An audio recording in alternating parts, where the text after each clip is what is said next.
बड़े बुजुर्ग छोटे भाई और मेरी उम्र के नौजवानों को मेरा प्यार भरा नमस्कार। भरपूर पैसा पर खेले कैसा में आज आपका स्वागत है। आज हम बात करेंगे वेटेज की और इसके लिए हम एग्जांपल लेंगे निफ्टी बैंक का। लास्ट सेशन में निफ्टी बैंक 500 पॉइंट्स गिरा था और कभी 500 पॉइंट्स ऊपर जाता है, कभी 400 पॉइंट्स ऊपर जाता है, तो कहीं 500 और 300 200 जितना भी है वो नीचे जाता है, ऊपर जाता है। ये क्यों जाता है, इसे कौन ले जाता है, इसी की हम चर्चा करेंगे। ओके, निफ्टी बैंक को हम ले रहे हैं एग्जाम्पल के तौर पर। तो देखिए मेरे पास एक वॉच लिस्ट है जिसमें कि निफ्टी बैंक के सारे स्टॉक हैं। HDFC बैंक है, ICICI बैंक है, HDFC bank, ICICI bank, Kotak bank, axis bank, SBI, IndusInd और भी आगे चलेंगे तो हमारे पास है बंधन bank, federal bank, RBL, bank of Baroda, IDFC और लास्ट में है पंजाब नेशनल बैंक। ओके, यहाँ पर आप देख सकते हैं। तो ये है 12 स्टॉक है, 12 स्टॉक मिला के बैंक निफ्टी बनता है। इसमें देखिए मैंने असेंडिंग ऑर्डर से लगाया है। देखिए HDFC मैंने सबसे ऊपर लगाया है, ICICI ऊपर लगाया है, कोटक ऊपर लगाया। मैं इसे नंबर देता हूँ 1 2 3 4 5 6, ठीक है। और इसी तरह से इनका वेटेज भी है। अगर मान लो HDFC बैंक अगर 2% ऊपर जाता है तो उसका जो इंडेक्स है निफ्टी बैंक, इसे भी वो काफ़ी ऊपर ले जाएगा क्योंकि उसका वेटेज है। वहीं अगर हम देखेंगे सबसे कम वेटेज 0.85 है मेरे हिसाब से, इसका IDFC बैंक का 0.85 है। तो अगर ये 10% भी चढ़ेगा तब ये इंडेक्स को हिला नहीं पाएगा इतना, ठीक है, क्योंकि इसका वेटेज ही कम है। तो वेटेज में आपको पहले गिना लेता हूँ किसका कितना वेटेज है। ओके, उस हिसाब से आपको समझ में आएगा। चलो एक एग्जांपल लेते हैं। एक देखिए, सबसे पहले देखिए कोई 10 आदमी है या फिर कोई 10 चीज़ें हैं, उनका वेट क्या है, सबका 10-10 किलो है। अब होता क्या है, कभी कुछ दिन के बाद किसी एक चीज़ का, एक नंबर की चीज़ का वेट 15 किलो हो जाता है, तो 10 नंबर की चीज़ का वेट कितना हो जाएगा, फिर 5 किलो रह जाएगा, ठीक है। क्योंकि उनका एवरेज वेट तो 100 किलो ही होना चाहिए, ठीक है, इससे ऊपर नहीं होना चाहिए, तभी इंडेक्स मैनेजमेंट होगा, ठीक है। ऐसा तो हो नहीं सकता कि सभी चीज़ों का वेट 50-50 किलो हो जाए और 500 केजी इंडेक्स का या फिर उनका वो एवरेज वेट 500 केजी हो जाए, ऐसे नहीं होगा, ठीक है, ऐसा नहीं होगा।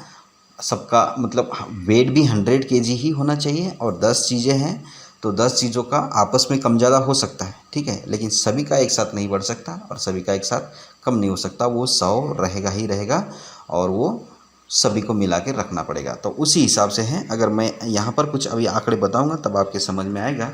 तो 26.68% है HDFC बैंक का वेटेज। अगर HDFC बैंक अकेली अगर 5% ऊपर जाती है अकेली, ठीक है, 5% ऊपर जाती है तो इंडेक्स को, उसका जो इंडेक्स है निफ्टी बैंक, ये वाला जो इंडेक्स है, इसे वो काफ़ी ऊपर ले जा सकती है। 5% ऊपर का मतलब मेरे हिसाब से 26 जो 1% तक तो आराम से वो इंडेक्स को ले जा सकती है, इसके निफ्टी बैंक को, ठीक है। 5% यानी कि 26 है ना, ज़्यादा ही 1% से ज़्यादा ही ले जाएगी। अब दूसरा है ICICI बैंक। ICICI बैंक का वेटेज है 18.70। अगर आप इसे कैलकुलेट भी करेंगे ना, ये देखिए मैं अगर नोट करेंगे कि इसका कितना वेटेज है और उसको ऐड करेंगे तो 100% ही आएगा, ठीक है, 100 ही आएगा आंसर में। कोटक महिंद्रा बैंक का 16.16 है, 16.66। यहाँ आगे आप परसेंटेज भी लगा सकते हैं। आप इसे इंटरनेट में भी सर्च कर सकते हैं। ओके, एक्सिस बैंक का 14.77 है, SBI का है 11.14, उसके बाद इंडसइंड बैंक का है 4.79। ओके, मैं इसे हटा देता हूँ और थोड़ा सा ऊपर चलते हैं हम और अभी यहाँ पर देखेंगे तो बंधन बैंक का जो है 2.11, ओके, और उसके बाद में फेडरल बैंक का है 1.63, उसके बाद में बैंक ऑफ बड़ौदा का है 0.85 और सॉरी RBL बैंक का है 0.89, ओके, और बैंक ऑफ बड़ौदा का है 0.85, IDFC बैंक का है 0.85 और PNB का है 0.64। इनको सबको अगर आप ऐड करेंगे तो 100.1 आता है। तो ये होता है इनका वेटेज, ठीक है। और उस हिसाब से अगर आप देखेंगे, अगर IDFC का वेटेज है 0.85, ओके, सॉरी 0.85। इस हिसाब से अगर ये 20% भी ऊपर जाएगा ना, 20% भी ऊपर जाएगा, 10% भी ऊपर जाएगा, तो उसका जो इंडेक्स है ये बैंक निफ्टी, इससे वो ज़्यादा हिला नहीं पाएगा, ओके, क्योंकि उसका वेटेज कम है, उसकी पावर कम है, उसकी ताकत कम है। वो कितना भी ऊपर जाएगा, कितना भी नीचे जाएगा, तब भी वो इंडेक्स को इतना खासा अच्छा सा मैनेजमेंट नहीं कर पाएगा।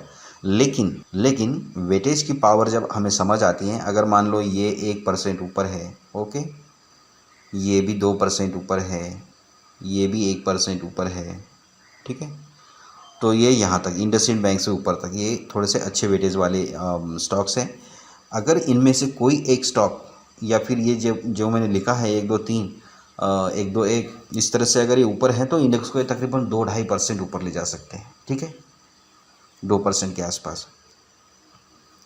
तो ये होता है। या फिर अकेला कोई बैंक, अगर कोटक बैंक ही अकेला मान लो कि 5% ऊपर है, किसी दिन उसकी अच्छी न्यूज़ है 5% ऊपर है, तब भी वो इंडेक्स को अच्छा सा मैनेज कर देगा अपसाइड की तरफ। और एचडीएफसी बैंक का सबसे ज़्यादा वेटेज है, उस हिसाब से फिर आपको अभी समझ में आया होगा कि किस बैंक का कितना। इससे क्या होता है पता है, अगर आपको वेटेज पता चला, अगर आप कोई इंडेक्स को, जैसे मैंने देखिए निफ्टी 50 लगाया है, अब यहाँ पर अगर हम देखेंगे रिलायंस का यहाँ पर 10% वेटेज है, 10% वेटेज है रिलायंस का निफ्टी 50 में। 50 कंपनी है देश की सबसे बड़ी, या फिर निफ्टी 50 की 50 कंपनी है देश की अच्छी कंपनी होती है, इनका सारे रिकॉर्ड्स देख के निफ्टी 50 में रखा जाता है। तो उसमें रिलायंस का सबसे ज़्यादा वेटेज है 10%। अगर रिलायंस अकेला, अगर मान लो अभी तो चल ही रहा है, वो अपसाइड ही रहता है, अगर रिलायंस अकेला अगर 2% ऊपर रहेगा ना, तो निफ्टी 50 को कभी नीचे नहीं आने देगा, चाहे बाकी सारे स्टॉक नीचे रहने दो या फिर न्यूट्रल रहने दो। नीचे रहने से तो खींच ही लेंगे नीचे की तरफ, तो न्यूट्रल रहें। और अकेला रिलायंस अगर मान लो 2-3% ऊपर है, तो निफ्टी को ये ना, जो उसका इंडेक्स है निफ्टी, इसे वो ऊपर ही रखेगा, ठीक है, अपसाइड ही देगा। तो ये होता है उसके वेटेज की पावर। उस हिसाब से वेटेज आपको पता चलता है। अगर निफ्टी और बैंक निफ्टी में अगर आप ट्रेड कर रहे हो ऑप्शन में, कॉल में, कॉल पुट में, तो इससे पता लगा सकते हैं आप। रिलायंस अगर ऊपर है तो आपको लगेगा कि अब इंडेक्स ऊपर ही रहना चाहिए, तो आप कॉल साइड ट्रेड कर सकते हैं। अगर रिलायंस या फिर कोई और बड़ी कंपनियां नीचे, मैंने असेंडिंग ऑर्डर में ये भी लगाए हैं, ठीक है, Kotak bank, ICICI bank, Bajaj finance वगैरह, ये सारी चीज़ें असेंडिंग ऑर्डर में लगाए। इनमें जो ऊपर साइड वाले जो स्टॉक्स है, आपको भी इंटरनेट पे सर्च करके निफ्टी 50 के जो 50 स्टॉक्स है उसको नोट कर लीजिए। उसके बाद उसका वेटेज सर्च कर लीजिए। वेटेज सर्च करने के बाद जो सबका जिसका वेटेज सबसे ऊपर है उसको ऊपर ऐड कर लीजिए। तो इस हिसाब से आपको क्या, जो आपका जो वॉच लिस्ट है मैनेज हो जाएगी, आपको पता लग जाएगा। इनमें से अगर ऊपर वाले सारे के सारे थोड़ा थोड़ा ऊपर हैं, तो आपका इंडेक्स ऊपर ही रह सकता है निफ्टी 50, और आप आराम से निफ्टी में कॉल साइड पोजीशन कैरी कर सकते हैं। वैसे ही निफ्टी बैंक का भी है। निफ्टी बैंक में अगर ऊपर वाले 2-3 स्टॉक ऊपर हैं, अगर आपने असेंडिंग ऑर्डर में लगाए हैं, उनका वेटेज अच्छा है, आपको पता है कि इसका वेटेज कितना है, जिसका वेटेज ज़्यादा है, और उस हिसाब से अगर ऊपर चला गया है, तो डेफिनेटली बैंक निफ्टी भी आपको कॉल साइड में अच्छा सा प्रॉफिट देगा। तो यह है वेटेज के ऊपर आप अंदाज़ा लगा सकते हैं कि उस पर्टिकुलर स्टॉक का या पर्टिकुलर जो सेक्टर है उसका जो इंडेक्स है वो कितना ऊपर जा सकता है। इसी तरह से आप मेडिकल का भी करके रख सकते हैं कि आज मेडिकल में कोई, अगर मान लो सन फार्मा, डॉक्टर रेड्डी, लुपिन, उसके बाद में सिप्ला, स्ट्राइड फार्मा, ये सारी कंपनियां हैं। अगर इनमें से जो अच्छे वेटेज वाली कंपनी अगर ऊपर है, स्टॉक अगर ऊपर है, तो फार्मा भी ऊपर ही रह सकता है इंडेक्स। इस तरह से आप यहाँ पर सेट करके रख सकते हैं और अपने आप को एक डिफेंसिव तरीके से मार्केट में एग्जिस्ट कर सकते हैं, रख सकते हैं। ओके, तो ये तरीके होते हैं। तो वेटेज का मैंने काफ़ी कोशिश की है समझाने की, जितना मुझे है, मतलब जितनी मुझे मेरी कैपेसिटी है। बाकी आपको अगर कुछ नहीं समझ में आया होगा तो आप और भी वीडियोस देख सकते हैं, नेट में और सर्च कर सकते हैं, क्योंकि वेटेज और ये छोटी छोटी टर्म्स वगैरह है ना, ये जब तक क्लियर नहीं होगी, जब तक क्लियर नहीं हुई, एक ड्राइवर की तरह हमने काम करना है।